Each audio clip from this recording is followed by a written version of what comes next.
이 아침 우리에게 주시는 하나님의 말씀은 구약 성경 잠언 20장 1절에서부터 5절까지의 말씀입니다. 이 계시의 말씀을 봉독하는 중에 살아계신 하나님의 음성을 들으실 수 있게 되기를 바랍니다. 포도주는 거만하게 하는 것이요 독주는 떠들게 하는 것이라. 이에 미혹되는 자마다 지혜가 없느니라. 왕의 진노는 사자의 부르짖음 같으니 그를 노하게 하는 것은 자기의 생명을 해하는 것이니라. 다툼을 멀리하는 것이 사람에게 영광이거늘 미련한 자마다 다툼을 일으키느니라. 게으른 자는 가을에 밭 갈지 아니하나니 그러므로 거둘 때에는 구걸할지라도 얻지 못하리라. 사람의 마음에 있는 모략은 깊은 물 같으니라. 그럴지라도 명철한 사람은 그것을 길어내느니라. 아멘.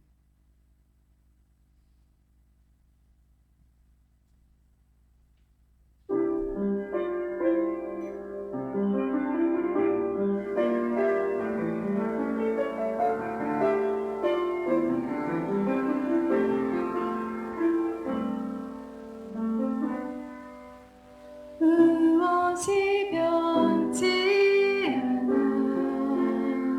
않아 내 소망이 되며 무엇이 한결같아 내 삶이 품으리.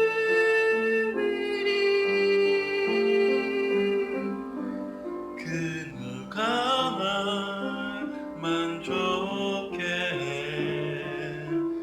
내 영이 쉬며 그 누구 기다려 내 영이 기쁘리.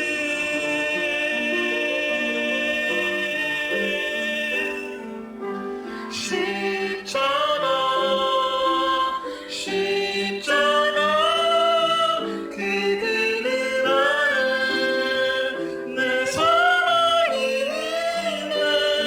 쉽잖아 그들은 나를 내 생명이 있네.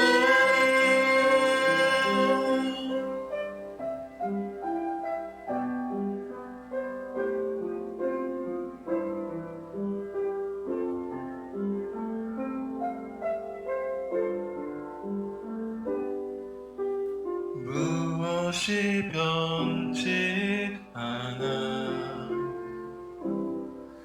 내 소망이 되면 무엇이 한결같아 내 삶을 품으리. 그 누가 날 만족해 해 내 영이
광고 말씀 드리겠습니다.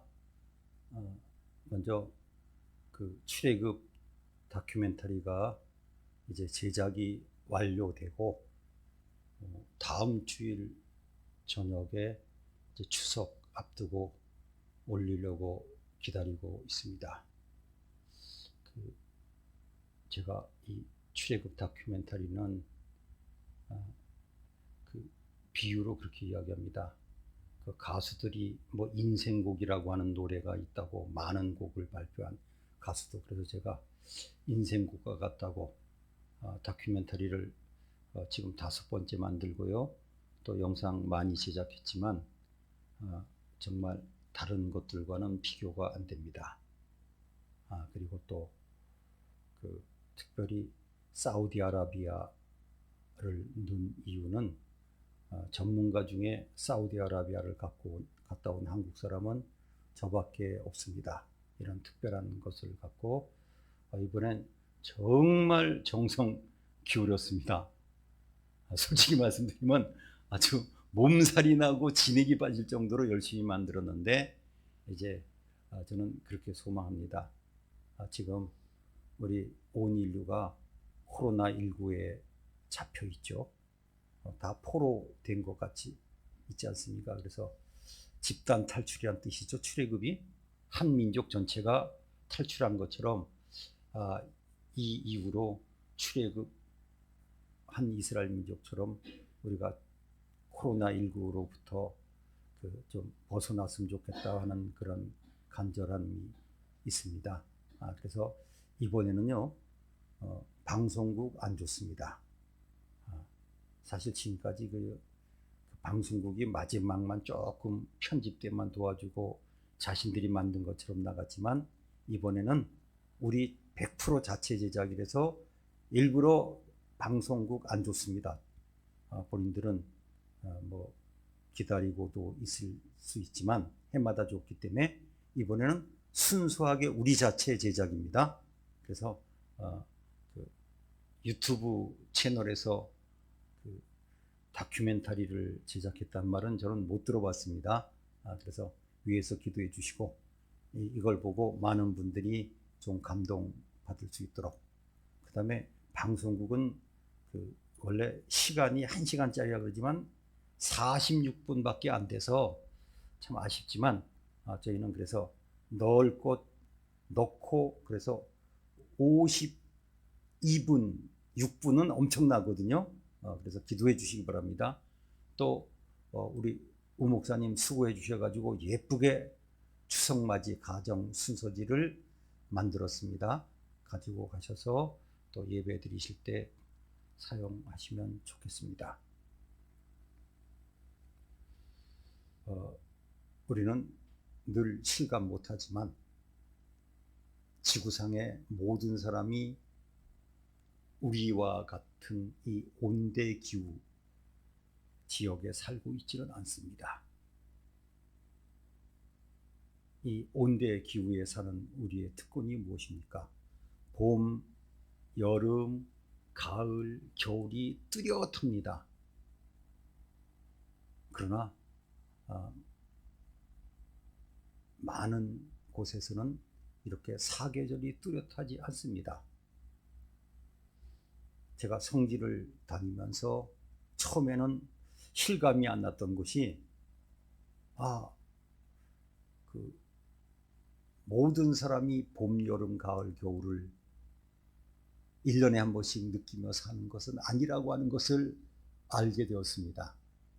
특별히 요즘 가을이 시작됐는데 우리나라 가을은 정말 좋은 계절입니다. 가을 하늘 아름답죠. 최근에 잘 안 쓰지만 천고마비의 계절이라, 뭐 우린 말도 잘 안 키우면서 하늘은 높고 말이 살찐다. 수학의 계절이지요. 가을이 날씨만 좋아서 중요한 것은 아닙니다. 1년 내내 농사 지었던 것들을 추수하는 대부분의 농작물들을 예전에는 가을에 수확했습니다. 다 없이 살고 힘들게 살 때 그래도 가을은 풍성한 계절이었습니다. 오늘 4절 말씀에 보면 게으른 자는 가을에 밭 갈지 아니하나니, 사실은 우리 성경에 가을이란 말이 몇 번 안 나왔습니다. 왜냐하면 성지는 가을이 없거든요. 그런데 이제 의역을 한 겁니다. 그러면 이제 이 가을은 우리나라 가을과 비슷한 때이기 때문에 번역을 그렇게 했다고 봅니다. 아니, 가을에 밭을 갈다니 무슨 얘기인가요? 이런 뜻입니다. 특별히 밀과 보리 농사를 예전에 많이 졌는데 주로 밀 농사를 많이 졌습니다. 그런데 이 밀 농사는 보통 11월 달에 파종을 하고요. 그 다음 해 5, 6월쯤 수확을 합니다. 그러니까 우리로 말하는 가을철에 밭을 가꾸고 씨를 뿌려야만 내년 봄에 수확을 합니다. 그래서 이렇게 성경 말씀을 이해할 때 성지의 상황을 알아야만 우리가 성경의 뜻을 명확하게 아는 경우가 있는데, 이것 때문이라도 제가 그 성지를 깊게 연구하게 되었습니다. 가을철에 밀 농사 시작을 해야 되는데 이때 게으름 피우고 밀이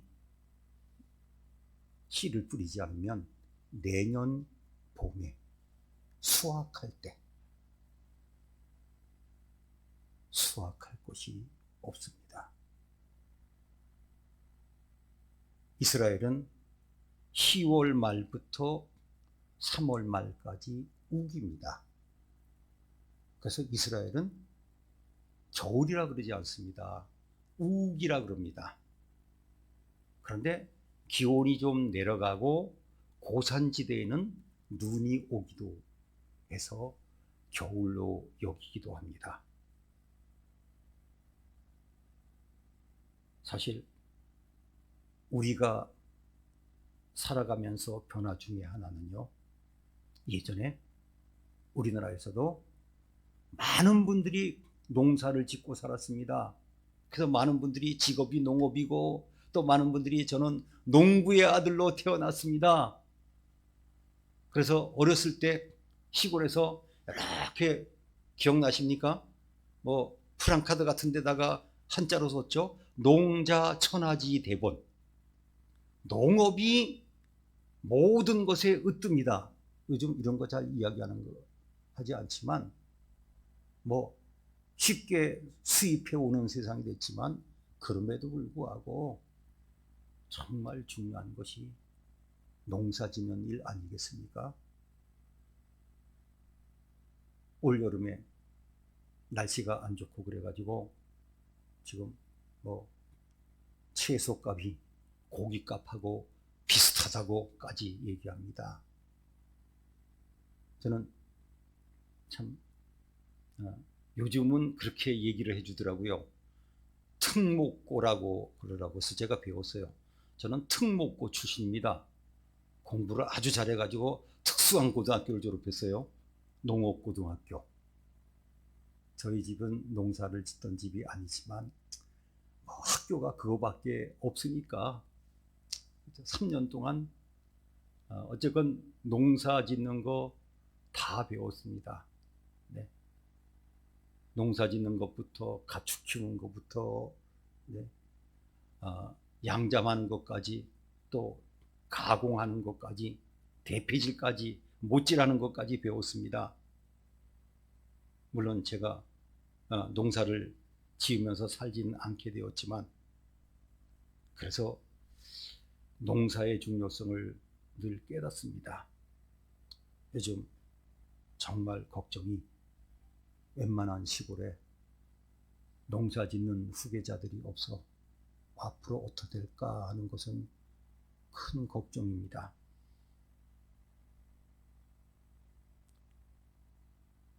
전도서는 이야기합니다. 범사에 때가 있다고, 심을 때가 있고 거둘 때가 있다고. 자, 가을은 거둘 것이 많은, 수확할 것이 많은 사람에게는 아름다운 계절입니다. 그러나 수확할 것이 없는 농부는 가장 슬픈 절망의 계절입니다.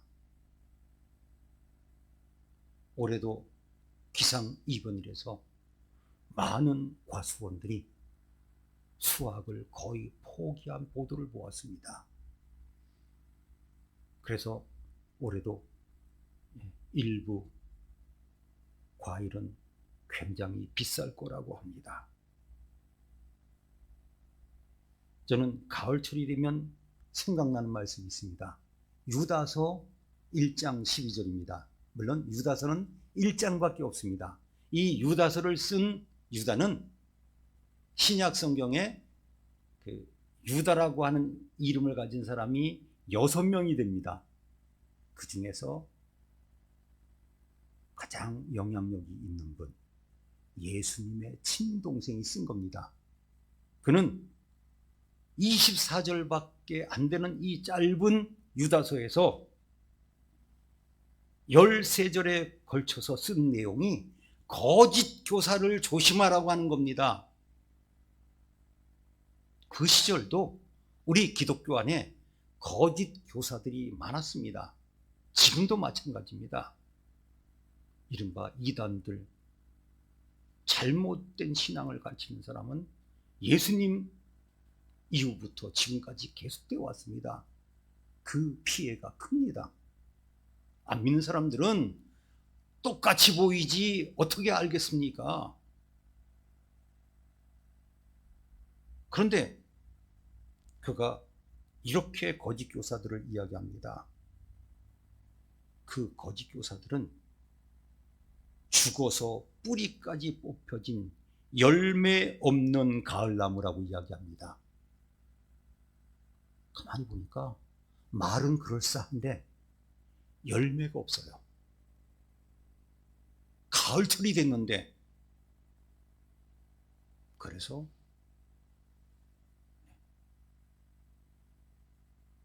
뿌리까지 뽑아 버린다고 하는 겁니다. 고엽제가 무서운 것을 알았습니다. 제가 살던 지역은 전방 지역이라서 예전에 북한에서 공비들이 내려올까봐, 간첩들이 내려올까봐 그때만 해도 이 엄성을 몰랐기 때문에 고엽제를 뿌린 적이 있어요. 전방 지역에. 우리나라도. 그때 농민들 야단이 났습니다. 그런 건 처음 경험했거든요. 예를 들면 땅콩을 수확했더니 딱 열었더니 알갱이들이 하나도 없어요. 세상에. 그때 충격을 받았습니다. 그때만 해도 우리나라가 무지한 거거든요. 우리 파월 장병들도 피해자가 많지만 목이 안 덤빈다고 고엽제 뿌릴 때 일부러 맞고 그랬대요. 몰랐으니까. 누가복음에 보면 참 심각한 말씀이 나옵니다. 어떤 사람이 포도원 안에 땅을 조금 한쪽 옆에 얻어가지고 무화과를 심었는데, 무화과 나무 3년째 열매가 안 맺는 겁니다. 주인이 화가 났습니다. 땅만 차지하는데 뽑아버리라고. 그때 이 무화과를 심은 농부가 간청합니다. 금년만 그대로 두십시오. 제가 거름도 주고 열심히 노력해보고 그래도 안 되면 뽑아보십시오. 예수님도 거짓 선지자들을 주의하셨습니다. 그때부터 거짓 선지자들은 많습니다. 어디나 거짓 선지자들이 걱정이죠. 자, 예수님 말씀합니다. 그들은 양의 옷을 입고 너에게 나가지만 겉모습은 양이지만 속은 이리 늑대다. 그럼 어떻게 아느냐? 열매로 그들을 안다. 좋은 나무가 나쁜 열매를 맺지 않듯이 또 나쁜 나무도 좋은 열매를 못 맺는다. 그렇습니다. 저는 가끔가다 좀 이상한 얘기를 하는 분들이 있다 그러면 제가 그렇게 살펴보라 그래요. 그분 자기가 말한 거하고 비슷하게 사냐고. 예수님이 곧 오신다 그러면서 쓸 거 다 쓰고 그러고 사냐고. 예전에 예수님이 언제 오신다고 야단치던 사람들을 예전에 떠들썩하게 했는데 그때 제가 이런 말을 했습니다. 만약 그분들이 모든 재산 다 정리하고 그날까지만 살 수 있도록 다 월세방으로 돌리고 그랬었으면 난 약간은 인정하겠다고. 근데 지금 보니까요, 예수님 곧 오신다 그러는데 부동산 투자까지 했다 그래요. 뭐가 진실입니까? 예수님이 곧 오신다는데 부동산 투자하면서 자손만 대 살 것처럼 살면 뭐가 진실입니까? 예수님이 가르치신 방법입니다. 예수님은 말씀하십니다. 추수 때까지 그냥 둬라. 때가 되면 수확할 것이다. 그래서 사실은요, 가을은 열심히 일하고 노력하는 사람은 기대하는 계절이에요. 사실 예전에 어려웠던 시절에요, 우리 많은 농민들이요, 가을만 기대했습니다. 심지어 먹을 것이 없으면 가을에 갖기로 하고 꽂아 썼어요. 그저 가을.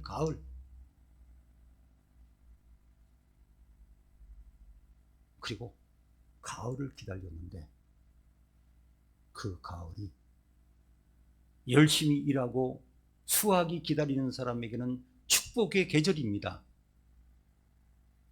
예를 들면 정말 열심히 공부한 학생들은 극히 소수지만 시험 때가 기다려진대요.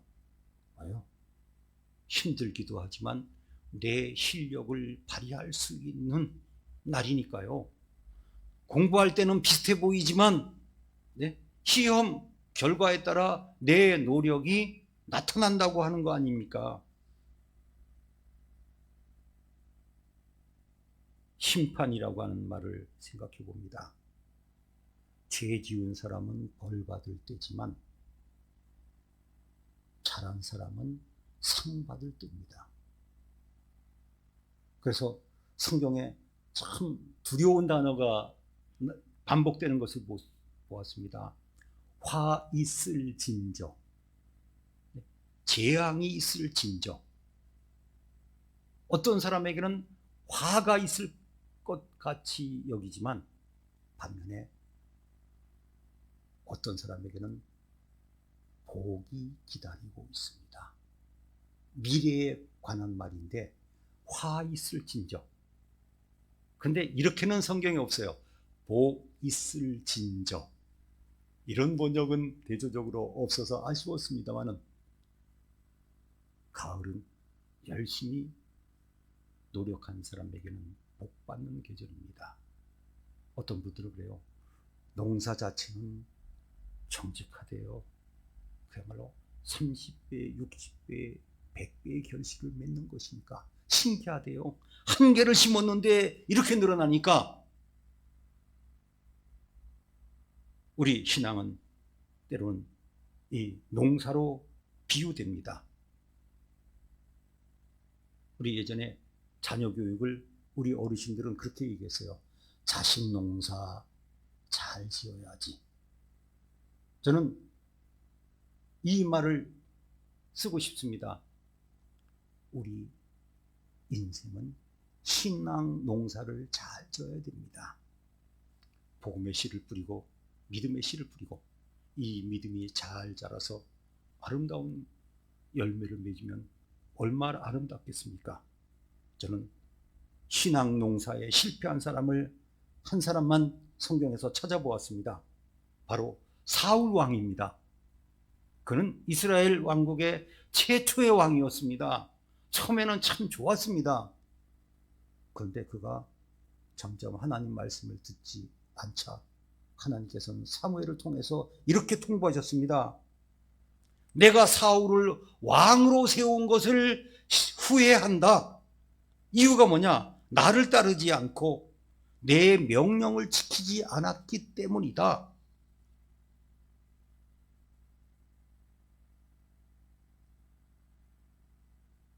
그는요, 이제 우리 출애굽 다큐멘터리가 사실은 특이한 것은요, 대개 출애굽 과정만 다루었는데 이번에 만든 출애굽 다큐멘터리는 고센 지역의 라암셋으로부터 가나안 땅의 첫 기착지였던, 처음으로 머물렀던 길갈까지를 다 다루고 있습니다.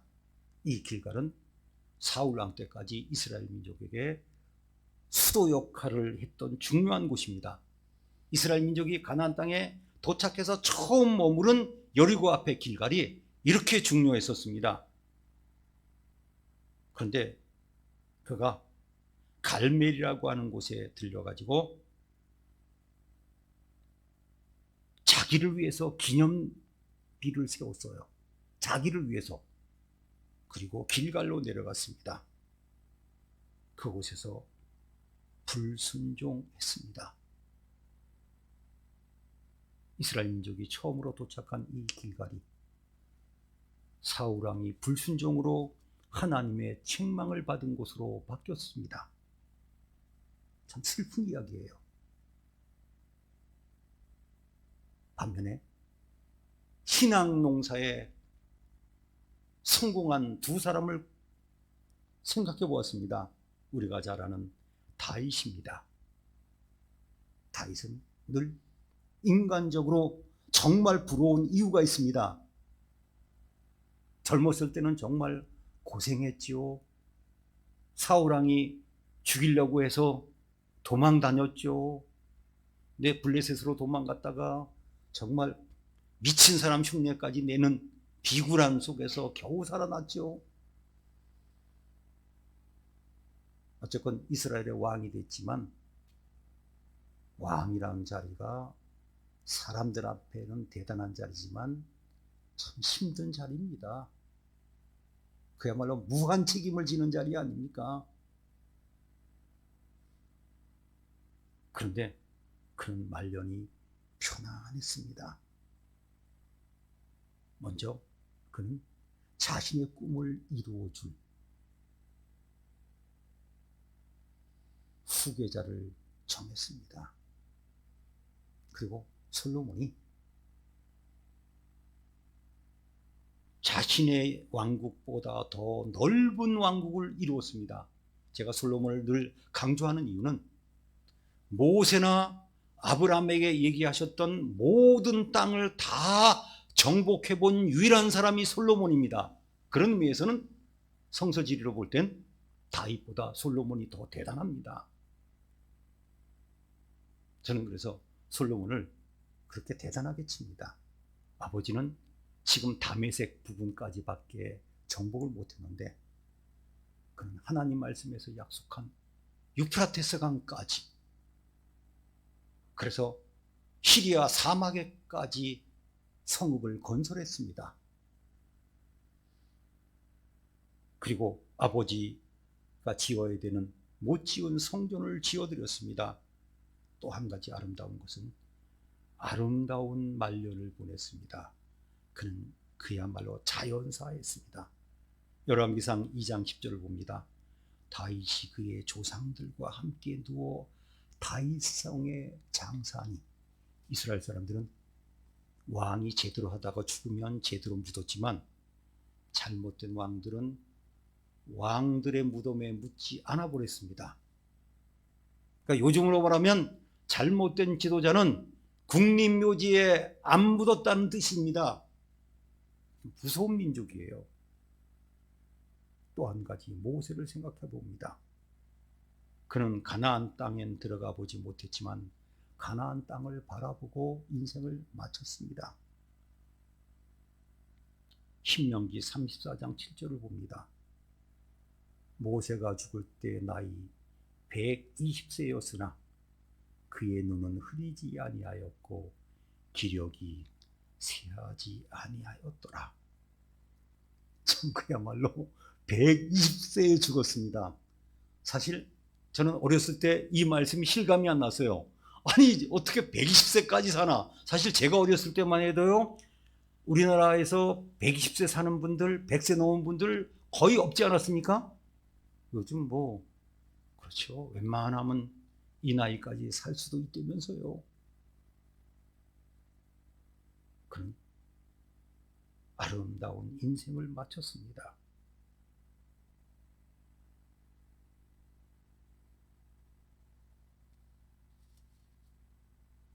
그런데 농사 짓는 사람들은 예전부터 한우를 무서워했습니다. 내가 아무리 열심히 노력해도 하늘에서 도와주시지 않으면 아니 되는 것을 알았습니다. 그야말로 수확해서 창고에 들일 때까지 내게 아닙니다. 특별히 우리나라는 가을철이 되면 태풍이 불지요. 아무리 여름 내내 농사를 열심히 져도 하늘에서 비를 내려주셔야 되지만 마지막 순간에 태풍 한 번 불면 다 끝내버립니다. 농사꾼들 중에서 제일 안 되는 분들이 수확기 때 기상이변으로 1년 농사 다 날아가는 겁니다. 그리고 또 다시는 없습니다. 저는 신앙생활하면서 유익 중에 하나가 우리 인생을 돌아보는 지혜를 배우는 것이라고 생각합니다. 우리 인생이 왜 힘들고 중요합니까? 한 번밖에 짓지 못하는 농사꾼 같은 인생을 우리가 살아가고 있습니다. 가을철에 망친 농사 다시 짓지 못하듯이 우리 인생도 마찬가지라고 생각합니다.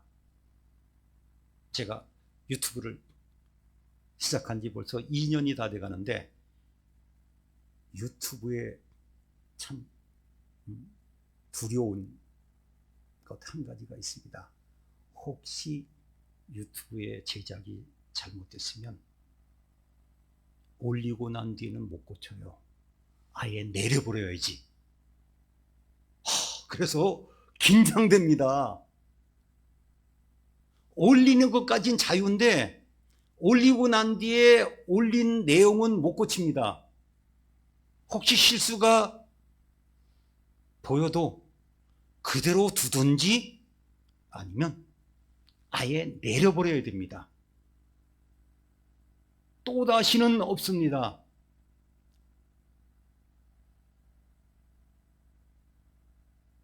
우리는 가을을 맞이했습니다. 금년도 가을은 다시 돌아오지 않습니다. 그래서 저는 하나님께서 이 사계절이 뚜렷한 나라에 살게 하셔서 봄, 여름, 가을, 겨울을 한 번씩 돌게 하시듯이 이렇게 계절을 통해서까지 우리에게 많은 것을 깨닫게 하시는 은혜, 이른바 자연 은혜를 주시는 나라에 살고 있음을 늘 감사합니다. 이 가을철이 우리는 다시 한번 우리의 신앙을 돌이켜봐야 하겠습니다. 이미 복음의 씨앗이 우리에게 심어졌습니다. 이 믿음의 씨를 잘 가꾸어서 때가 될 때 30배, 60배, 100배의 결실을 맺어야 할 것입니다. 또 한 가지, 우리가 애쓰고 노력하는 것들이 있지 않습니까? 이것들 하나님께서 도와주셔야만 아름다운 결실을 맺을 수 있기에 이 가을철은 그야말로 기도해야 되는 시기입니다. 기다려야 되는 시기입니다. 기도하시겠습니다. 하나님 아버지, 은혜를 감사합니다. 이 가을철을 주셔서 감사합니다. 심는 이나 물 주는 이는 아무것도 아니로되 자라게 하시는 이는 하나님 뿐이신 것을 사도 바울이 고백했지만 저희들도 고백합니다.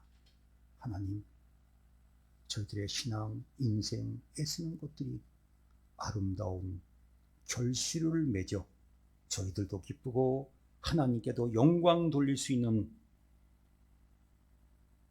아름다운 결실의 역사가 저희 인생 속에, 저희 믿음 속에 이루어지게 해 주시옵소서. 모든 것을 열매 맺게 해 주시는 하나님의 자녀가 되게 해 주신 예수님의 이름으로 기도하옵나이다. 아멘.